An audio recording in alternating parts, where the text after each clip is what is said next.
Come to our 10 o'clock message, sort of 10 o'clock message / Sunday school type of thing, right? We're in 2 Samuel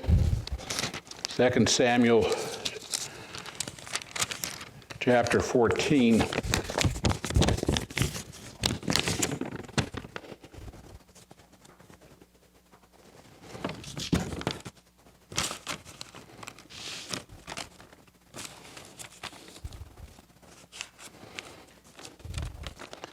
The old saying is that to do nothing is a vote for the status quo, right? And David is very adept at doing nothing when it comes to his family. And so we see the consequences rolling on. Matter of fact, ever since the judgment pronounced in 2 Samuel chapter 12, we have David going from one indecision to another, each one having more and more devastating impact. And so here, 2 Samuel chapter 14, starting verse 25, it says, "And now in all Israel there was no one who was praised as much as Absalom for his good looks. From the sole of his feet to the crown of his head, there was no blemish in him. And when he cut his hair of his head at the end of every year, he cut it because it was heavy on him. When he cut it, he weighed the hair of his head at 200 shekels according to the king's standard. To Absalom were born 3 sons and 1 daughter whose name was Tamar. She was a woman of beautiful appearance. And Absalom dwelled 2 full years in Jerusalem, but did not see the king's face. Therefore Absalom sent for Joab to send him to the king, but he would not come to him. And when he sent again the second time, he would not come. And so he said to his servant, 'See, Joab's field is near mine, and he has barley there. Go and set it on fire.' And Absalom's servants set it on the field on fire. And Joab arose and came to Absalom's house and said to him, 'Why have your servants set my field on fire?' And Absalom answered Joab, said, 'Look, I sent to you, saying, Come here, so that I may send you to the king to say, Why have I come from Geshur? It would be better if I'd still be there. Now, therefore, let me see the king's face, but if there is iniquity in me, let him execute me.' So Joab went to the king and told him, and when he had called for Absalom, he came to the king and bowed down on his face to the ground before the king. Then the king kissed Absalom." Strange. Very, very strange. Joab, remember, had convinced David to bring Absalom back from Geshur, where he had fled after killing Amnon. And Amnon who had raped Tamar, but David had done nothing about the crime. Matter of fact, it's kind of interesting. You know, Absalom was very close to his sister. He named his only daughter after her. And this is one of the few places I find in the entire scriptures where the sons are not named, but the daughter is. It's usually just the opposite. And so he names his only daughter after the sister who was raped by Amnon. And David had done nothing about the crime. I mean, Absalom waited, right? Tamar waited, and Absalom waited. After 2 years, it was obvious David wasn't going to do anything. And Amnon, of course, would be lifted up in confidence because he got away with the whole thing. And so after 2 years, Absalom says that he has to take matters into his own hands, and he murdered Amnon. So Absalom fled to Geshur, east of the Sea of Galilee, and we mentioned last week that that's the same area that's in the New Testament called Decapolis, the same area of the Gadarenes, is where Jesus had cast out Legion, right, in the same area. A lot of Gentiles lived in that area. And so he flees to the king there, and after a while, again, nothing happens. Absalom isn't called back. There's been no contact. And so finally, Joab knew that David was moaning and groaning, oh, my son Absalom, oh, my son Absalom, after he got over the murder of Amnon, and yet he does nothing. So Joab has a ruse. He takes a woman from Tekoa. She pretends like her son has fled because he had accidentally killed his brother in a fight, and, what should I do? And David says, nothing's going to happen to your son. I'm going to make sure of that. And then she turns around and says, well, you're the man. Why don't you bring your own son back who you banished? And so David says, well, is Joab with you in this? And she says, surely Joab has put these words in my mouth. And so he finds it. So both Joab and Absalom believe as the king calls Absalom back, he'd come before the king and then he would face the consequences.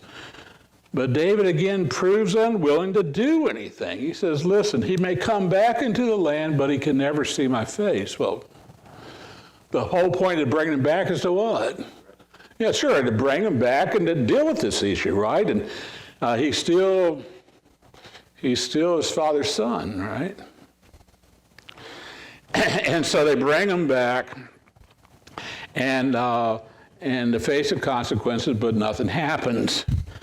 Now, David has proven unwilling to hold his children to account, just like Eli and Samuel. We see this in those men. Eli, has his sons help him in the priesthood.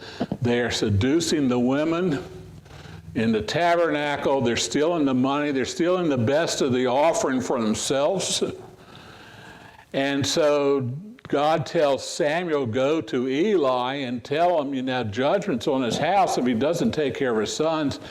And all Eli does is goes to his son and says, you shouldn't be doing those things. I mean, that's kind of a very tepid, weak response. And then so when Samuel is sent back to Eli, he tells Eli, listen, because you've honored my sons over top of me, I had determined to have your house be in the priesthood for all generations, but after the fourth generation, I'm taking it away. And Eli's tepid response is, well, the Lord do whatever he wants to do. I mean, it's just a weak, mamby-pamby situation. Matter of fact, let me make this comment. I mean, this is all the way through history. Whether it's a monarchy or whether it's by election, usually the best people don't get to the top. I mean, you notice that? I mean, it's not the wisest, it's not the most generous, right? It's not the ones with the greatest amount of discernment. It's the manipulators and the grabbers. And in a monarchy, matter of fact, Solomon mentions that over in Ecclesiastes. He says, I'm going to be giving all my wealth away to whoever comes after me. Who knows if he's going to be wise or a fool? Well, of course, Solomon wasn't on the top of the list when it comes to being discerning himself, even though God gave him that right, but he didn't use it very wisely. And so that's in monarchy, you pass on to the next generation. Who knows if he's going to be a good king or not? Matter of fact, it became worse in Europe because they all interbred, right? Everybody was a cousin to somebody else in Germany and England and Russia. And as a matter of fact, when Kaiser Wilhelm went to war with, Tsar Nicholas, they were cousins. Talk about a feud, right? Where millions of people die in this cousins fighting each other. And King George, he was a Hessian. He wasn't. The first two Georges really never showed up in England, never spoke English. And George III was a madman, And so, wow, So, but in our country, it's usually the corrupt and the manipulators that rise to the top. It's not your wisest. It's not your best. Matter of fact, I remember one of my history courses in college was Russian history. And they had a guy, Alexander the Second, who was pretty wise, trying to do some improvements for Russia, and he was assassinated. I mean, it was an old 60s song. It's about the good dying young, right? Where are you, Father Abraham, the good always die young. And so we come here, and David does the same thing. Samuel, same thing. Samuel is a tremendous judge, but apparently a lousy father.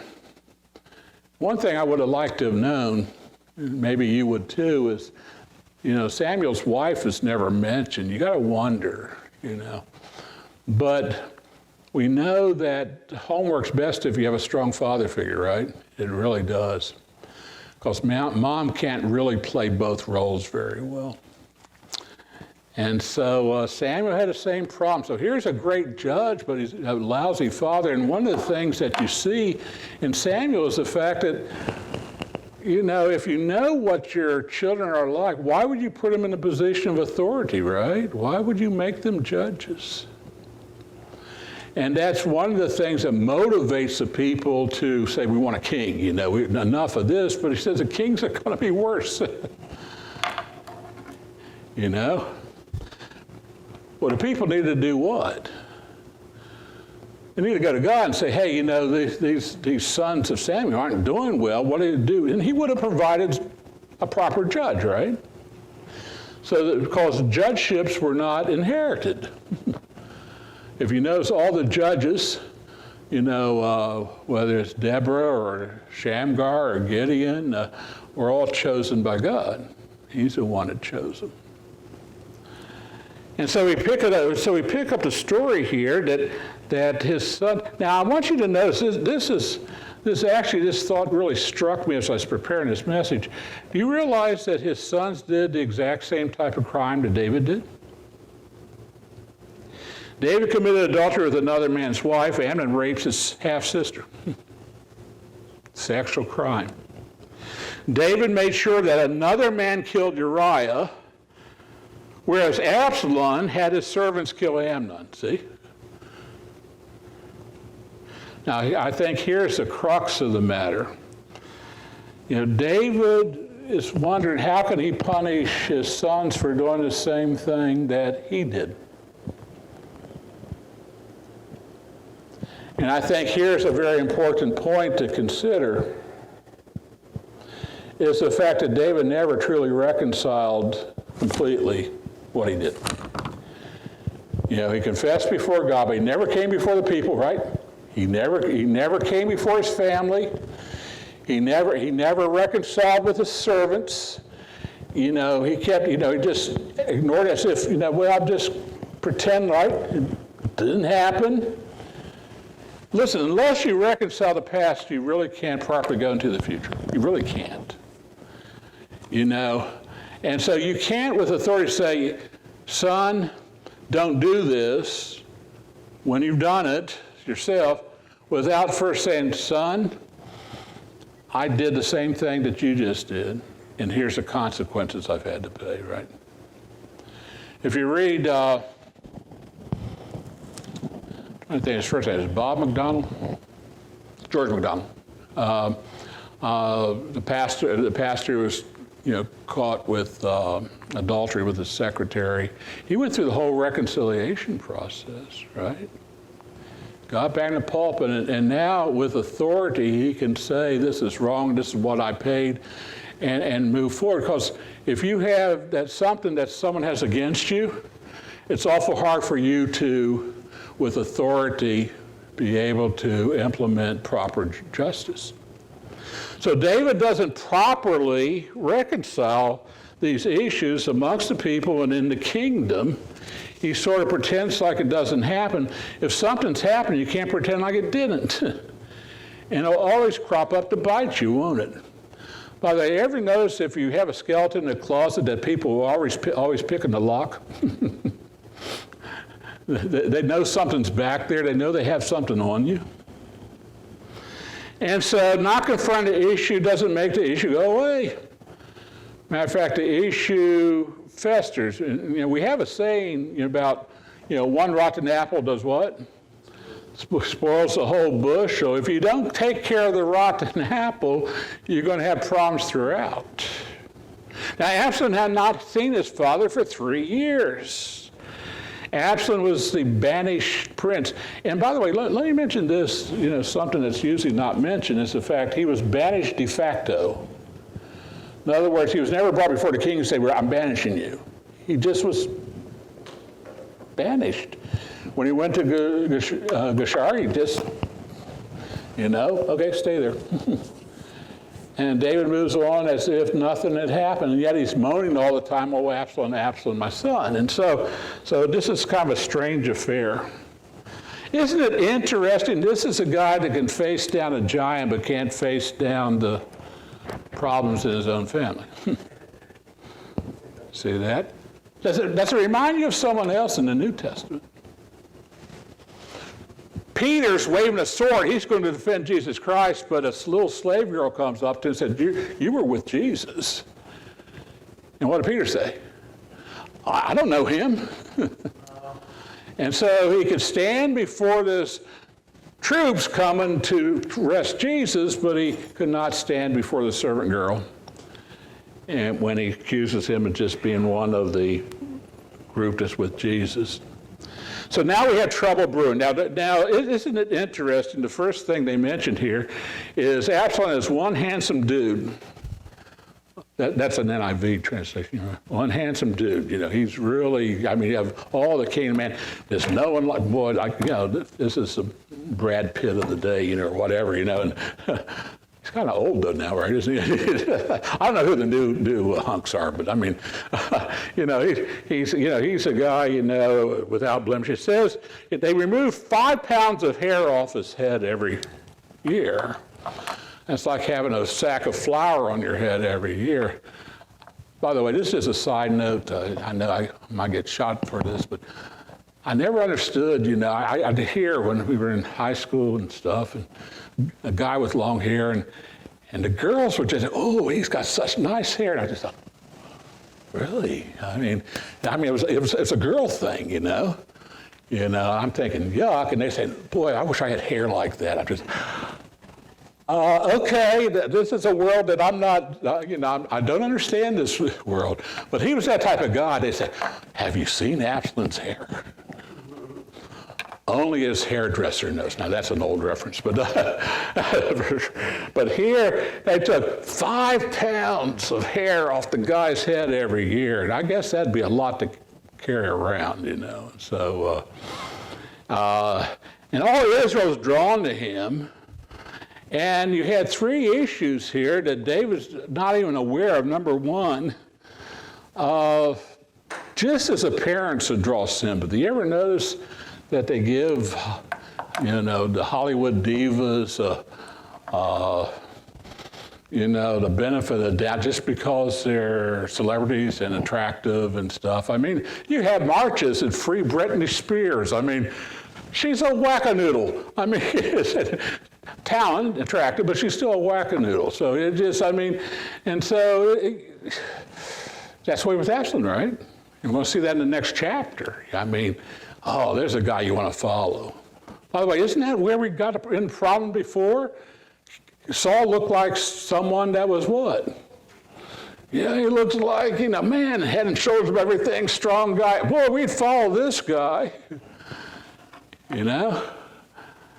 And he was big in stature and small in character. And you'd rather have a man who's big in character, small in stature. And one of the greatest men who's ever lived was William Wilberforce. Guy didn't tip 5 foot tall, but You know, as one of his critics says, as he spoke, the shrimp became a well. And so here we had this guy. He was handsome, and more handsome than anyone else. You know, he was. He would be the guy on The Bachelor who the girls would want to pick him, and that type of guy. You know, so he was attractive. Secondly, many would feel that he was justified in what he did with Amnon, right?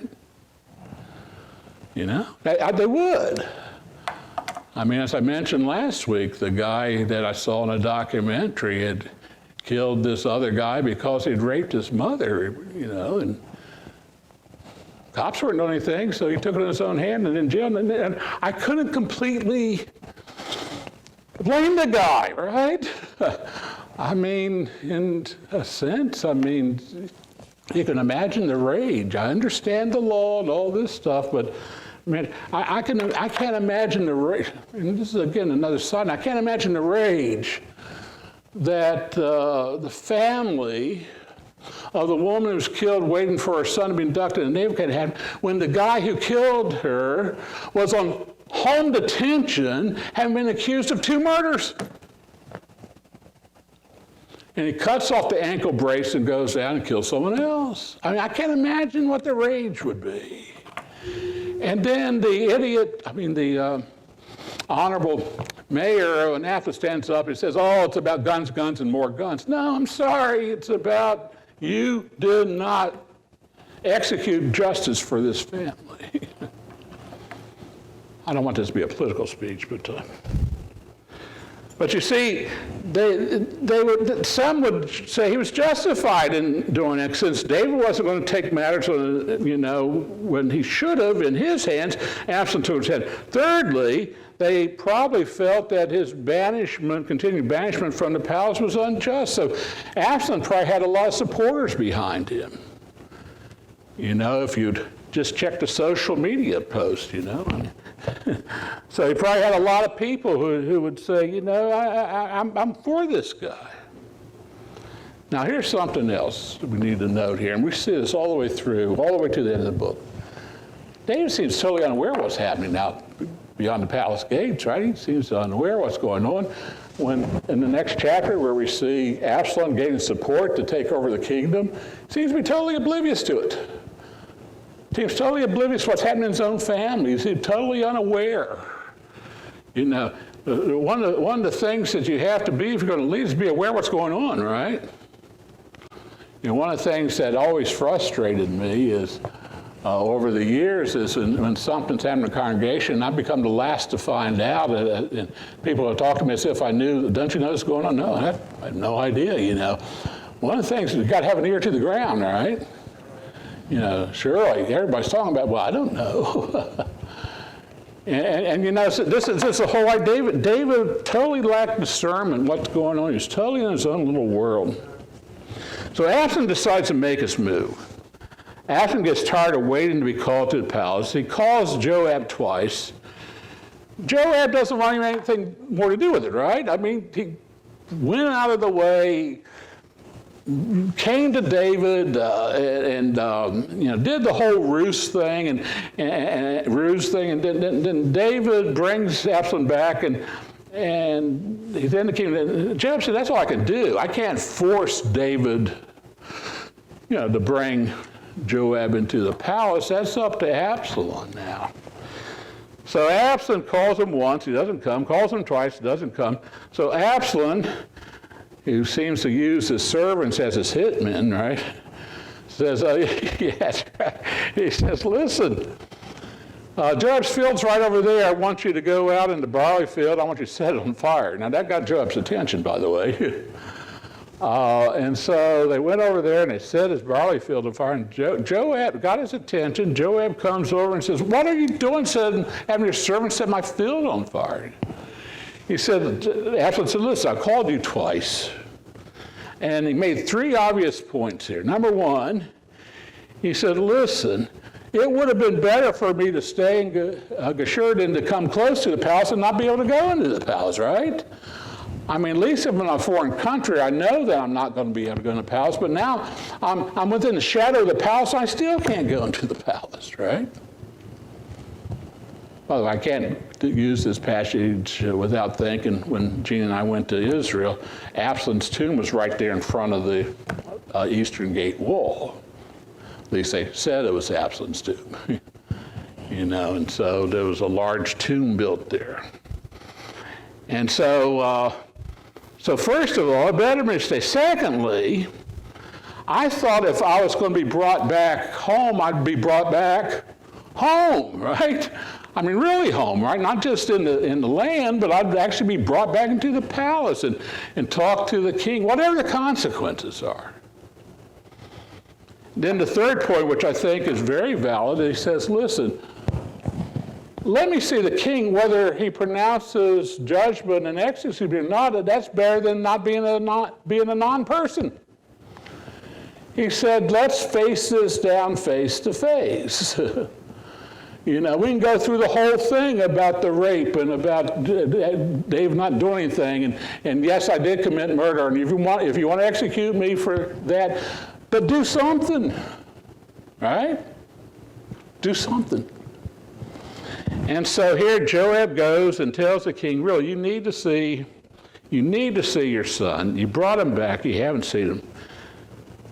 Now this to me says everything about David in these matters. David doesn't say anything.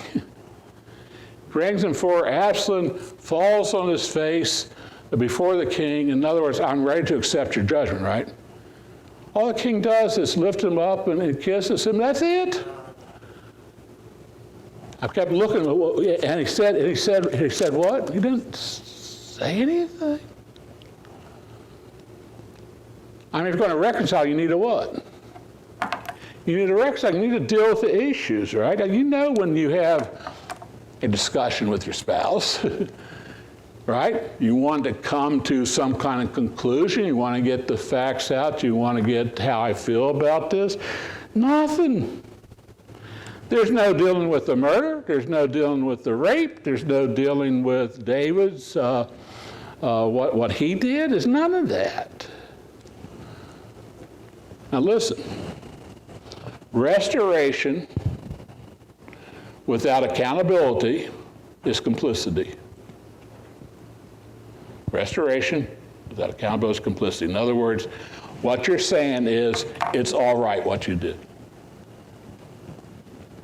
By not saying anything, by not pronouncing judgment, or dealing with the issue, you're saying we're just going to pretend like it never happened. The problem is it did happen, right? Now, Absalom and others around David lose total respect and authority. How do I know that? Because what happens in the next chapter? Absalom easily takes a large part of Israel, brings them over to himself. Listen, if you're going to rule, you're going to have to do what? You're going to have to rule. And where do they want to see the highest form of governance? Well, in your own household, right? Even in God's household, it says judgment begins where? Household of God, right? What is one of the standards of being an elder or a deacon in 1 Timothy 3, right? The man has to be able to do what? Govern his own household, right? If he can't govern his household well, how's he going to govern the church? So it all starts with the family, and so they lose total respect for David. The meeting is so anticlimactic that it's unbelievable. I imagine Absalom walked away thinking, what? Say something, right? Let's talk this thing through. David just comes over, lifts him up, and kisses him on the cheek, and that's it. So David does not express anger. He doesn't express disappointment. He doesn't express disapproval. He doesn't express anything. This is very similar to Eli's response, right? Well, sons, at least he said, sons, you shouldn't be doing that. And so, just like Amnon, Absalom walks away with carte blanche, right? Whatever Absalom does, David's going to do what? Nothing. So Absalom's going to bring this to the head, which fulfills the prophecy back in chapter 12 that your very neighbor is going to be lying with your wives. That's going to come up in the next chapter. Let's have a word of prayer. Let's have a discussion on this because there's a lot of valuable principles in this narrative here. Dear Heavenly Father, thank you, Lord, for this day. Thank you, Lord, for the teachings here that we have in the passage. And Lord, just may we learn from it and be with our discussion now through Jesus Christ. Amen.